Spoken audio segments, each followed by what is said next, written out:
Bien, muchacha. Este video tiene como objetivo mostrarles una nueva herramienta para resolver, en este caso mover un modelo de transporte, pero sirve genéricamente para casi cualquier tipo de programa lineal. Y vamos a ir avanzando. Tenemos un problema, voy a hacerlo bastante corto esta parte. Dice que nos contacta una empresa determinada que fabrica yogur. Tiene dos plantas, P1 y P2. La planta P1 produce 15 toneladas, la planta P2 20 toneladas por día.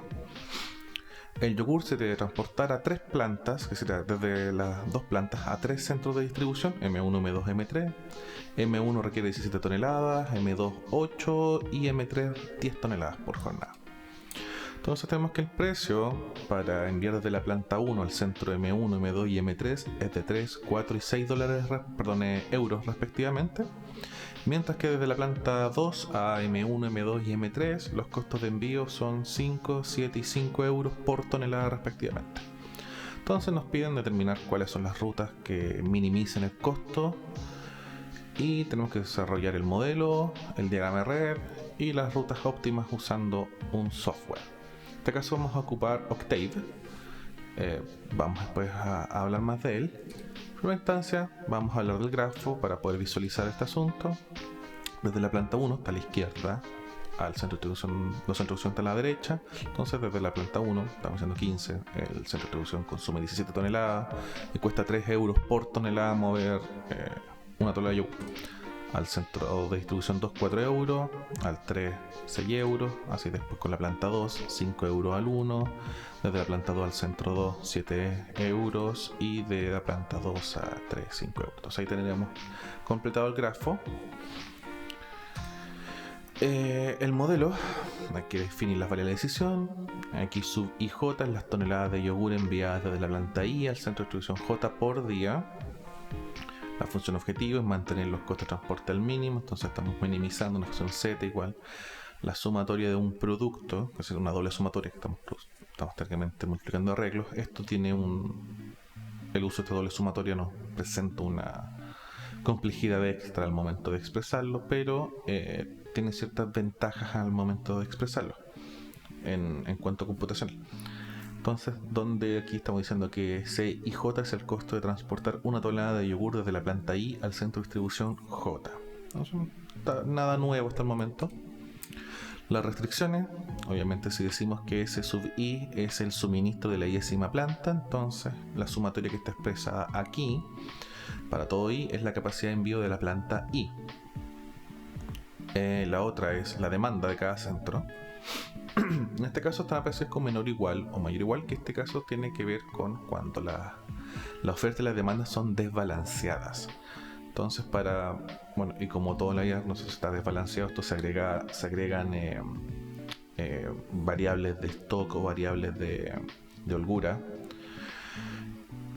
En este caso particular no va a ser necesario, porque si observamos un poco el grafo acá, lo que estamos distribuyendo son 35 toneladas lo que se produce, y lo que se requiere son también 35.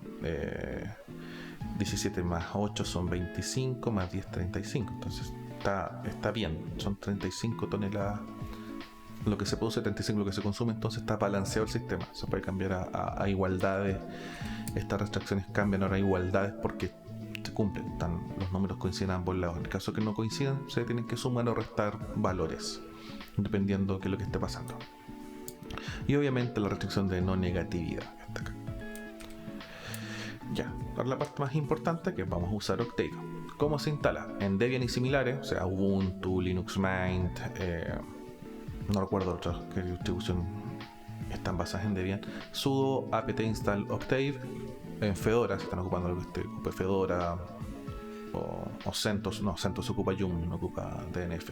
Sudo dnf install Octave. Si hay alguien que está ocupando algo basado en Arch, sudo pacman-s Octave. Si quieren utilizar Windows, caso de gente que ocupe Windows, se puede. El instalador tienen que ir a la página de Octave y descargan el instalador, y la instalación es muy común, siguiente, hasta que terminen. Y bien, ahora vamos a pasar de lleno a cómo se ve Octave. Al momento nosotros abrir Octave, vamos a ver esto. Esta es nuestra pantalla cada vez que iniciamos. Aquí abajo, a la izquierda abajo, tenemos el historial de comandos. Arriba el espacio de trabajo, que es donde se almacenan las variables. Y aquí tenemos un file browser, un explorador. Y a la derecha tenemos la ventana de comandos. Generalmente esto les va a aparecer un poco más pequeña esta ventana, yo la agrandé previamente. Le di más espacio, más anchura. Y aquí abajo en la parte de la ventana de comando tenemos la ventana de comando, la pestaña de la ventana de comando, la pestaña para ver documentación, el editor de variables, que esto es cuando nosotros tenemos variables creadas, podemos verlas aquí, y un editor, que esto nos permite escribir texto como tal, o escribir programas, mejor dicho, porque esto es compatible con el lenguaje de MATLAB, que esto es como la versión libre de MATLAB, por decirlo de alguna manera, Octave. Y bien, aquí dentro de la ventana de comandos podemos irnos a algunos lugares. En mi caso voy a irme puedo moverme a documentos. Voy a ver dónde tengo las cosas que tienen que ver con el curso. Teoría más sistema y creo una carpeta que es transporte. En este caso esta carpeta está vacía. Entonces si fijan, acá me moví con el mismo comando de cd que ocupamos normalmente para movernos en carpetas en Bash. Lo pudimos ocupar acá, vamos a movernos acá. En este caso yo voy a ocupar el editor de texto de Octave. Podría escribir los comandos que mover aquí mismo, pero se hace un poco más incómodo para mí, en lo personal. Prefiero editarlos en texto como tal. Y voy a escribir edit y voy a poner ejemplo 01.m, la extensión de los archivos que tienen que ver con Octave y con MATLAB también tienen extensión .m. Me va a preguntar si quiero, que me está diciendo que no existe, y me pregunta si quiero crearlo. Le ponemos crear. Aquí me va a generar un docstring por defecto que tiene que ver con el hecho de que cuando creamos archivos.m a veces son funciones que en este caso son llamables desde otros archivos. En este caso no voy a profundizar en esto ahora porque no es lo que nos interesa, así que esto lo podemos seleccionar y lo vamos a borrar. Voy a agrandar un poco las fuentes aquí para que puedan ver. Ya. Entonces voy a hacer el ejemplo de transporte que tenemos. Tampoco se les va a ver si la tipografía la cambie, la modifico un poco a mi gusto. Y si empezamos a ver aquí, está la ventana de comando, que el historial empezó a crecer. Tengo el primer comando que cuando me moví, ahora que tengo el edit. Y voy a empezar. Lo primero que voy a hacer es, a una buena práctica por defecto en cualquier script de MATLAB o de Octave, es hacer una limpieza. Clear, en este caso, limpia las variables del workspace. Y la segunda es CLC, en este caso limpia la pantalla como tal. O sea, si mi ventana de comandos tiene esto y yo pongo CLC, se limpia, queda sin entradas previas. Entonces, ya. Antes de seguir desarrollando acá, vamos a ver cuál es la función que vamos a utilizar para problemas lineales. Nosotros nos vamos al index, puedo buscar directamente el index o bajar. Vamos a ocupar una que se llama glpk. O sea, ya si recuerdan lo que pasó, que tenemos que instalar glpk. En este caso también viene una función incorporada en Octave. Entonces si yo le doy doble clic, abro la documentación propia de la función glpk. Que en este caso los argumentos de salida, entre corchetes está diciendo que yo puedo agrupar en un arreglo de variables. Que en este caso es el el xopt, tiene que ver con cuál es la tupla que genera el óptimo.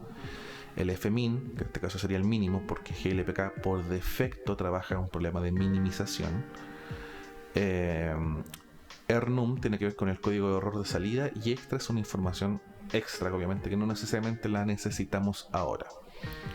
Y los parámetros de entrada de glpk, de la rutina glpk, son C, que tiene que ver con el vector de costos, A, la matriz técnica, B es el vector de recursos. Y aquí tenemos otras cosas más, que en este caso LB es el lower bound de nuestras variables. O sea, aquí mismo está escrito, está escrito aquí abajo, que es un arreglo de tipo... sí, es un arreglo simplemente, que contiene las cotas inferiores para las variables de decisión. Si LB no le doy a LB, el constructor por defecto va a tomar que las variables tienen que ser 0 la cuota mínima. V, que es la que tenemos aquí, tiene que ver con el upper bound, o sea, la cuota superior, y esto es un arreglo que contiene la cuota superior de cada una de las variables de decisión. Si no le doy el valor de V, se asume como es infinito el límite superior. C-type, que es la 1, 2, 3, 4, 5, la sexto argumento posicional de esta función, tiene que ver con el tipo de restricción. Tiene que ver esta abreviación de constraint type. Tiene que ver con es un arreglo de caracteres que indica la orientación, por decirlo de alguna manera, de cada una de las restricciones del problema. F, si la restricción se puede ignorar o es una restricción libre. U hace relación si la desigualdad tiene un límite superior, o sea, de la forma menor o igual. Si es una restricción de igualdad, L si es de una restricción de mayor o igual, y D es un caso especial que es cuando se considera como mayor o igual que menos B y menor o igual que B, entonces está acotada entre la distancia de B. No tiene que ver nada con lo que estamos viendo ahora, esto es para otro tipo de problema. Después el penúltimo, el bar type, tiene que ver con el tipo de problema que estamos resolviendo con esta variable, si son continuas o son enteras. En este caso se le agrega como una cadena C o I, que es para indicar si es continua o entera. Y finalmente sense, porque no voy a profundizar en param. Sense tiene que ver que si es un problema de minimización, sense es igual a 1, si es menos 1 es un problema de maximización. Y aquí está indicando que el valor por defecto es 1. Param tiene que ver con estructuras que hacen que modifique el comportamiento del solucionador a nivel más bajo nivel, como errores de mensaje, o que no tengan los errores de mensaje, los mensajes de error, estoy leyendo al revés. Si quiero salida, el scaling, tienen que ver con la forma en que va a trabajar Simplex por debajo aquí. Opciones de pricing, de branching, de backtracking, el tipo de solver. Por eso tienen que ver con otras cosas que son más complicadas. Y aquí nuevamente las salidas, que es XOPT, que indica el optimizador de la función, significa la tupla de valores que hace que nuestra función sea mínimo, y el óptimo, que es el valor óptimo de la función, que puede ser un máximo o un mínimo dependiendo del sentido que estemos utilizando en esto, y el código de error, que ahí tiene que estar escrito cada código de error, que es lo que significa. Si está fuera de rango, dato inválido, inestabilidad numérica, no converge, el primal o el dual no tienen solución factible. Y hay varios, ahí tienen que ir viendo si la matriz es singular, eso significa que no puede ser invertible, si no se acuerda muy bien de álgebra lineal. La base es inválida, tiene que ver también con otros argumentos de álgebra lineal que tienen que ver con el espectro de la matriz. Si está mal condicionada, que esto también tiene que ver con un aspecto más numérico de las matrices, porque puede ser una matriz invertible, pero si es una matriz mal condicionada va a tener un gran error asociado. Eso tiene que ver con otra, nuevamente, que es con teoría espectral de matrices. Bueno, si el solucionador falla como tal, si la función objetivo alcanzó la cota inferior, si se alcanzó la cota superior, si el número de iteraciones fue alcanzado, y así sucesivamente el tiempo, porque obviamente esto puede estar corriendo infinitamente, porque estos son, cuando tienen argumentos realmente grandes, puede estar mucho tiempo corriendo. Pero ya, volvamos al problema como tal. Si nosotros vemos, nuevamente la documentación, me voy a ir acá, necesito los coeficientes de la función objetivo, la matriz técnica y B. Estos valores son un poco menos importantes, pero los vamos a ir agregando de a poco, que son más, tienen que ver con cómo ordenar el ejercicio. Me voy a ir acá al editor y yo voy a crear por mientras una variable C que es igual. Nosotros para crear arreglos ocupamos corchetes y se pone un punto y coma al final. Este punto y coma tiene que ver con mayormente que no sea expuesto en pantalla este resultado, por decirlo de alguna manera. Voy a profundizar un poco más. Si miramos nuestro problema,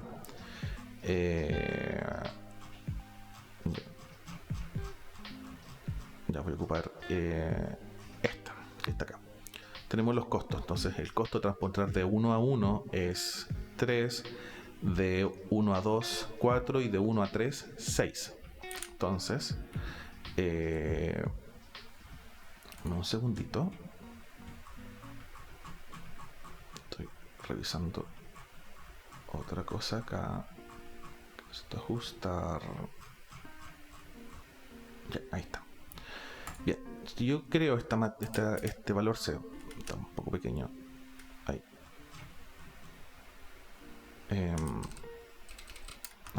¿Por qué no me está? Qué raro, no me deja agrandar la fuente del... Ya, no importa, no me deja aumentar la fuente. Ya, si yo creo un arreglo C, en este caso va a tener los valores 3, 4 y 6 en la primera fila. Punto y coma dentro de un arreglo es para dar un salto de línea, por decirlo de alguna manera. Voy a empezar la segunda fila. 5, 7, 5, que son los costes de mover esto por tonelada. Ya, para ingresar valores distintos de una misma fila, yo puedo hacer dos cosas: poner una coma, escribirlos así, o la forma que me agrada, que es más limpio, darle un espacio. Entonces querían 3, 4, 6, 5, 7, 5. Si le doy enter, este valor aparece abajo después. Me dice que C es igual a 3, 4, 6, 5, 7, 5. Es un arreglo de 2×3. Y si nos vamos al workspace, mirando acá, tenemos ahora el nombre del arreglo, el tipo de dato que tiene dentro, que es de tipo flotante doble, la dimensión, y me empieza a dar parte de los valores que tiene, que este es 3, 4, 6, 5, 7. Obviamente sigue el 5 si le doy acá. Y atributos que tienen que ver con información extra, que cuando estamos hablando de cierto tipo de estructuras que se manejan en este tipo de software. Si yo no quiero que esa información aparezca en pantalla como tal, le pongo un punto y coma al final. Entonces en la pantalla no aparece esto, no aparece esta salida que teníamos acá. Entonces esa es la gracia de poner punto y coma. Cuando estamos haciendo script, generalmente las asignaciones no nos interesa verlas en pantalla. Entonces vamos a ver cosas que son específicas para mostrar por pantalla. Ya, entonces aprovechando que ya lo hice acá, voy a copiar y pegar. Ahí. Copiar. Y lo voy a pegar aquí.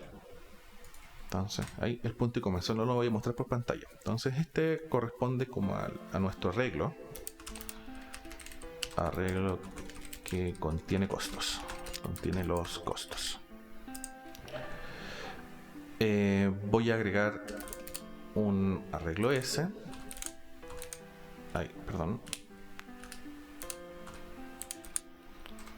Este arreglo va a contener como columna, un vector columna, la información de lo que puede suplir cada planta. Recordemos que la planta 1 suple 15 toneladas y la planta 2 suple 20 toneladas. Entonces ella queda escrito como un vector columna.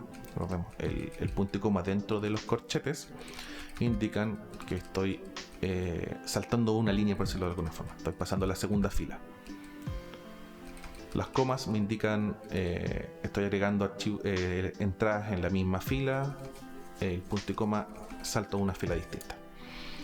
Entonces esto es suministro, plantas, vamos a hacer otro arreglo también. Este va a ser también de columna, pero con 3 entradas, porque es la demanda que cada centro de distribución tiene, que era 17, 8 y 10. Entonces esto es la demanda. Voy a ajustar esto un poquito más para que quede más legible. Bien, tengo esto. Entonces ahora voy a proceder a escribir la matriz A. Esta matriz corresponde a las restricciones. Si miramos un poco acá, veo la forma de las restricciones. La primera grupo de restricciones es la capacidad máxima de envío, o sea, todo lo que puede enviar la planta 1, todo lo que puede enviar la planta 2, todo lo que puede enviar la planta 3. Perdón, planta 2 no, porque no tenemos solo 2 plantas. Que en este caso es... si lo vemos en la sumatoria, se está sumando sobre J. Entonces está sumando, ejemplo, para cuando I es igual a 1, está sumando x1, x11 más x12 más x13, porque J va de 1 a 3. Menos, obviamente, a cada LS1 y LS2, que corresponderían al suministro de planta 1 y al suministro de planta 2. Entonces eso lo vemos como 1, 1, 1. Y recordando que tenemos 6 variables de decisión, porque son 6 posibles rutas. 0, 0, 0. Tenemos que recordar. Punto y coma. Esto vamos a poner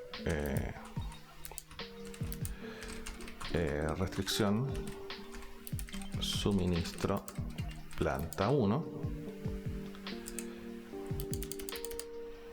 Bueno, el signo porcentual se ocupa para los comentarios. También pueden ocupar el hashtag al estilo C, pero en lo personal me gusta ocupar el numeral. Después hacemos lo mismo, pero esto en este caso tiene que ver con la restricción suministro planta 2. Y aquí tendría que ver los suministros. Ahora vamos a ver con las restricciones de demanda. 1, 0, 0, 1, 0, 0.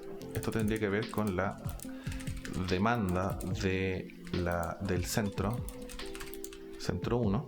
Y lo puedo enviar de dos plantas distintas. Desde la planta 1, 1 o desde la planta 2, 1. 1, 1, 1, 2, 1, 3. Esto vendría siendo 2, 1, 2, 2, 2, 3.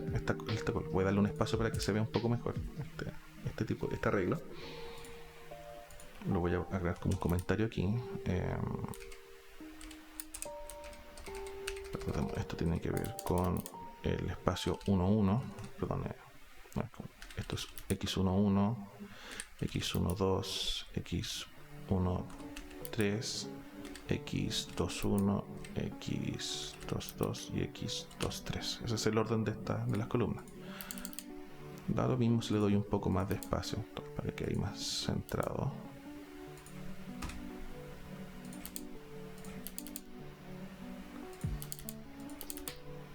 Para que se entienda la idea. Esto no va a afectar mayormente.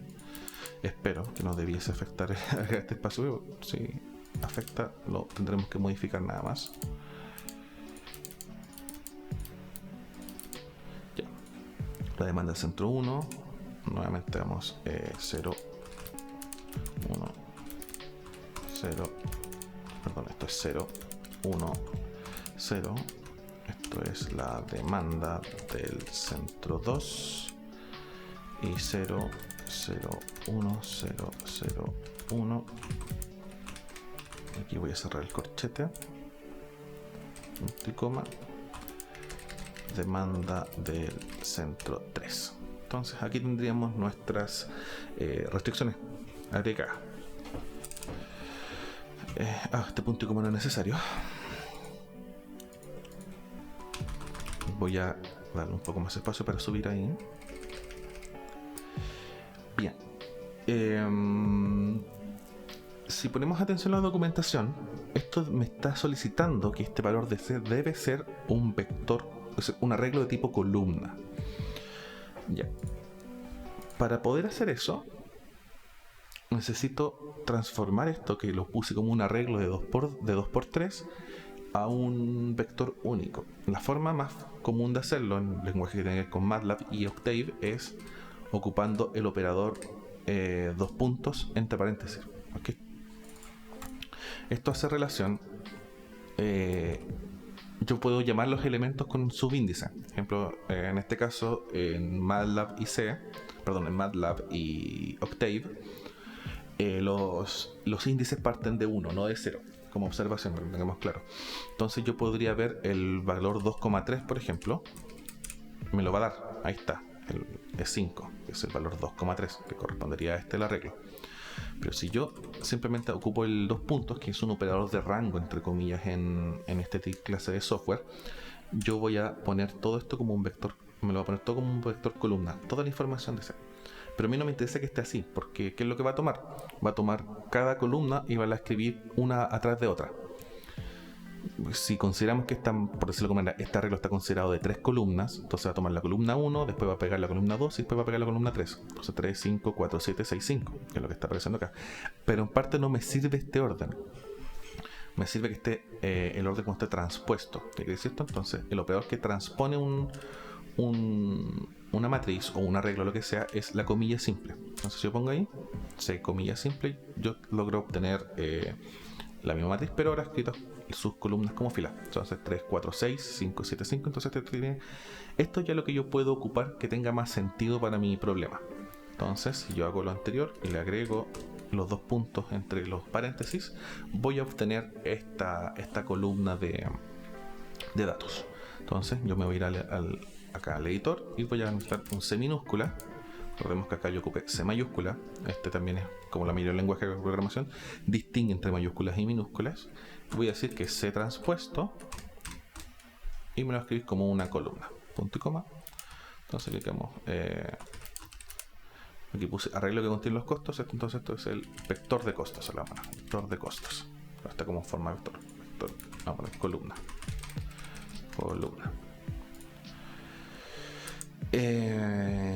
Bien, voy a crear ahora, porque como tengo que cambiar un par de cosas, porque tengo que agregar información relativa a la naturaleza de las inecuaciones, en este caso de las ecuaciones. Recordemos que este problema de transporte se puede considerar que es una igualdad. Voy a agregar el límite inferior de las variables. En este caso el lower bound voy a ocupar una función propia de este programa que es ceros o zeros, mejor dicho, está escrito en inglés. Si yo le doy un valor único al medio, me genera un arreglo cuadrado de ceros, en este caso de 3×3. Pero yo puedo sobrecargarlo y agregar, por ejemplo, uno de 2×3 y decir que son 2×3, pero escrito con ceros. Esto es lo que hace esta función. Entonces yo podría crear, como son 6 columnas, perdón, son 6 variables. Entonces yo voy a crear uno de 6 filas por una columna. Entonces si yo pongo 6,1, me voy acá, voy a llamar ceros 6,1, me va a generar esto, un vector con ceros, que yo le estoy indicando que mi límite inferior lo quiero que sean ceros. Y el upper bound simplemente es un arreglo vacío, porque va a tomar por defecto que es infinito todo. Obviamente podría crearlo de alguna manera algorítmicamente para no agregar los 6 inf, porque la palabra ejemplo, si quiero ocupar el término infinito, una palabra reservada del programa que es inf. Entonces podría colocar inf, pero es tedioso. De todas maneras lo puedo poner ahí e indicarle al programa que por defecto considera que no tiene límites, no tiene cotas. Ya, para el caso de las... Bueno, esto es no les puse qué es lo que es cada cosa. Esto es la cota inferior. Esta es la cota superior.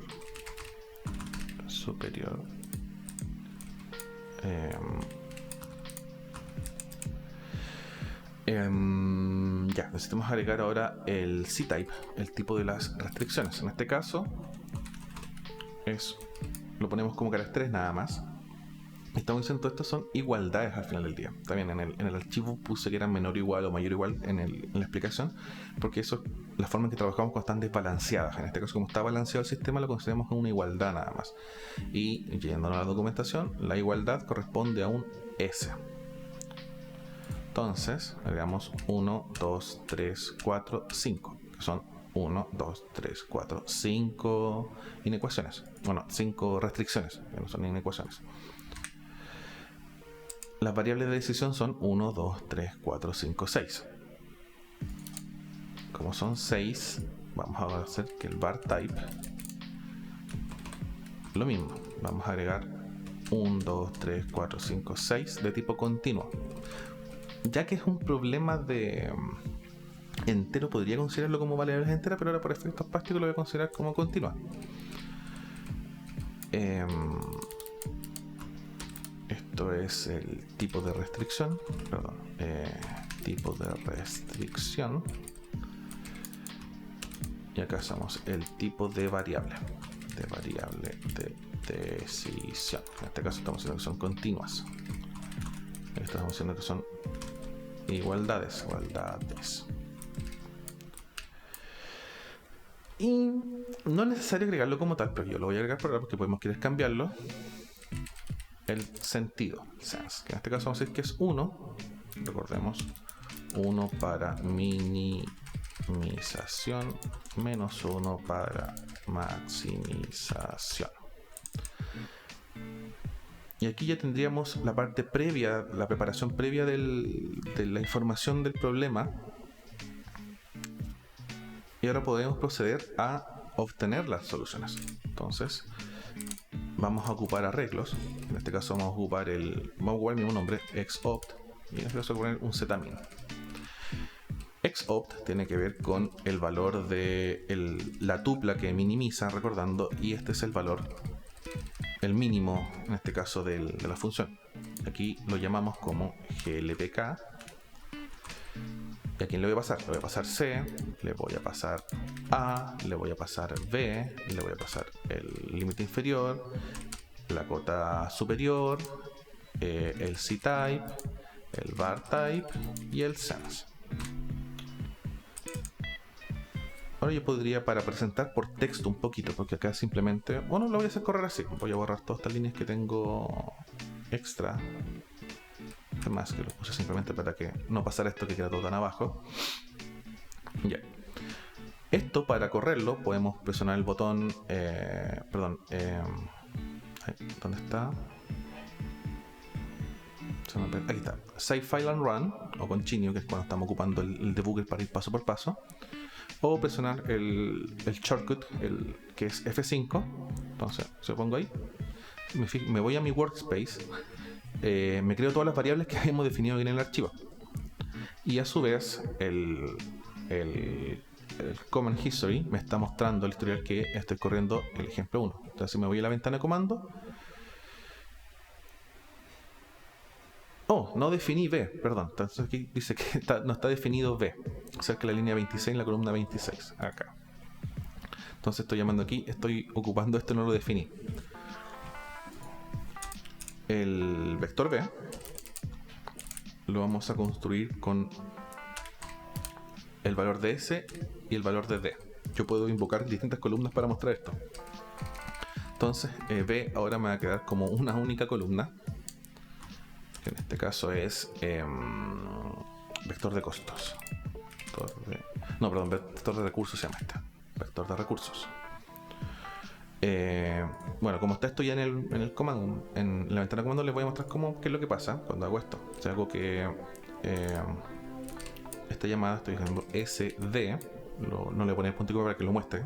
Estamos viendo que efectivamente pone 15, 20, 17, 8, 10, que son los valores esperados para B. En ese caso ahora nuevamente vengo acá, le damos a correr, y ahora sí no debiese tener error. ¿Por qué no lo corrió? Ahí sí. Command Window B. Por eso está apareciendo eso. No le puse el punto y coma. Me parece extraño que estuviese apareciendo el valor de B. Perdón, F5, ahí sí. No hay nada acá, pero las variables están almacenadas todas aquí. En este caso tenemos un óptimo y tenemos un valor mínimo. En este caso, si lo veo, este es el editor de variables cuando lo abro. Entonces le doy doble clic a la variable. Me está diciendo que el valor de z es 153 y es de tipo 1 por 1, es un arreglo es un escalar.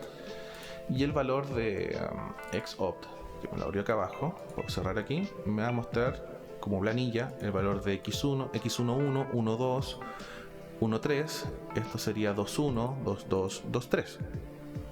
Me lo muestra como un vector columnas porque esa es la salida del programa.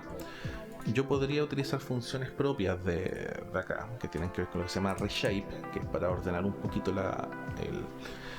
la función para verlos como fila de columna. Podría ser que xopt es igual a reshape, porque Shape va a reescribir la información en un arreglo, por decirlo de alguna manera. Le digo qué información, que es XOPT. Lo que hace es que la ponga en un archivo, en un arreglo de 2 filas por 3 columnas. Entonces, si yo lo vuelvo a correr y ahora veo qué es lo que pasa con XOPT, le doy doble clic. Ahora ya no es una columna, es un archivo de 3x3. Perdón, de 3x3, de 2x3. Que corresponde a esto mismo. De hecho, creo que moví algo, así que lo desarmé, creo que. No sé, qué raro que se ve así. No, está mal, me equivoqué porque tengo que transponerlo esto como tal. Esto de 3,2. Perdón, aquí me equivoqué, esto es de 3,2. Y tengo que transponerlo, porque eso no había tenido esa consideración. Es que se le da transposición. Porque me está quedando extraño, que no me están dando los valores como yo quería que me los pusiera. Me voy a editar de variedad. Ahora sí. Debiste estar bien. Ahora voy a volver a correr por si acaso. 7, 8, 0, 10, 0, 10. Ahí sí. Estos son los valores que... La tupla de valores que ordenan, que minimizan la función objetivo, que en este caso es el 7 toneladas de la planta 1, 7 toneladas de la planta 1 al centro 1, 8 toneladas de la planta 1 al centro 2, 10 toneladas de la planta 1 al centro 1, perdón, de la planta 2 al centro 2 y 10 de la planta 2 al centro 3. Ninguno acá y ninguno acá. Esto en este caso es mucho más sencillo de programar, por decirlo de alguna manera, que lo que hacíamos en Pulp con Python, pero a su vez hay que tener más capacidad de interpretación de los resultados, que en este caso este paso es importante, que es el reshape, por decirlo de alguna manera. Si fíjense, me equivoqué en la comilla aquí y ya estaba indicando un valor incorrecto, pero también si saben leer que esto es X11 en vector columna, por ejemplo, lo voy a comentar esta línea nueva para poder mostrarla. Si yo me vengo nuevamente acá, yo tengo que saber que esto es 1.1, 1.2, 1.3, 2.1, 2.2, 2.3. Tengo que tenerlo claro esto de forma previa. Podría quedarme con este resultado. Este me gusta más porque lo presenta en relación a cómo está acá, que es con los costos. Que como lo presentamos acá tiene sentido verlo.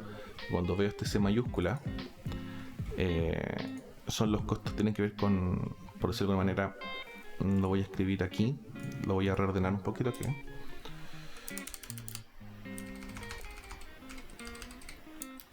Esto tiene que ver con plantas, perdón, las columnas son los centros, no lo voy a comentar mucho más.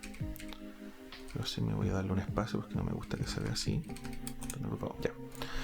Esto tiene que ver con, obviamente como dijimos, las columnas refieren al centro de distribución y las filas a las plantas productoras. Entonces, este reshape que estamos haciendo acá nos presenta los resultados en este sentido, en el mismo orden que queremos esto.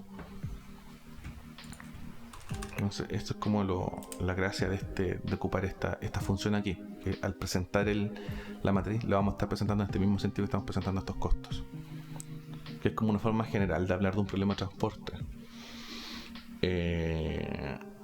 Ya, si queremos también agregar un poquito de texto a la salida, como para que no tengamos, podemos poner la función fprint,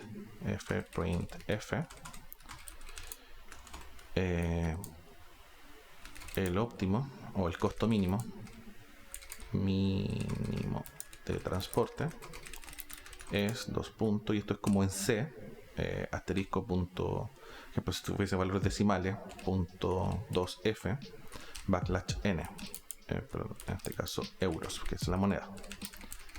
Y aquí yo le digo qué variable es decir, qué variable quiero exponer, zmin. El porcentaje .2f está diciendo que voy a ocupar un valor flotante y le voy a mostrar 2 decimales.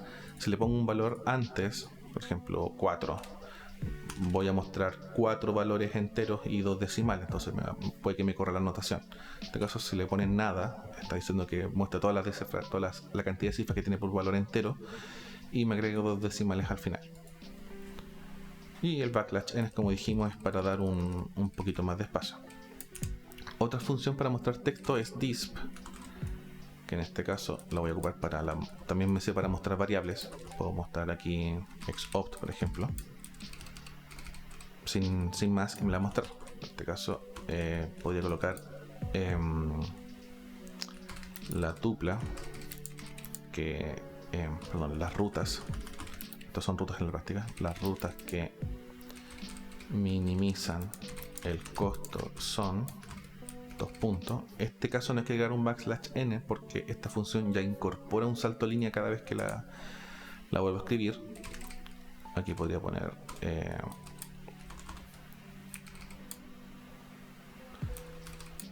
las filas son las plantas, las columnas son los centros de distribución. Uy, me alcanzo justo en los 80 caracteres.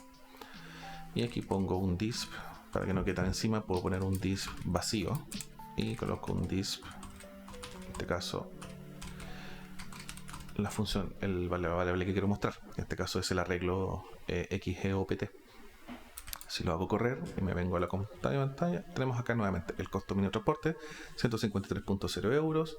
Las rutas que minimizan el costo son estas. Bueno, voy a cambiar un poco el orden de esto, perdón, de esto, porque esa explicación viene mejor después que antes. Entonces control X, control V, y ahí sí. Entonces si me voy acá, voy a obtener esto, donde estoy explicando que las filas son las plantas y las columnas son los centros de distribución de la regla. Bueno, cualquier duda que tengan respecto a esto, pero me la pueden hacer llegar, y estoy atento a cualquier comentario. Eso, saludos.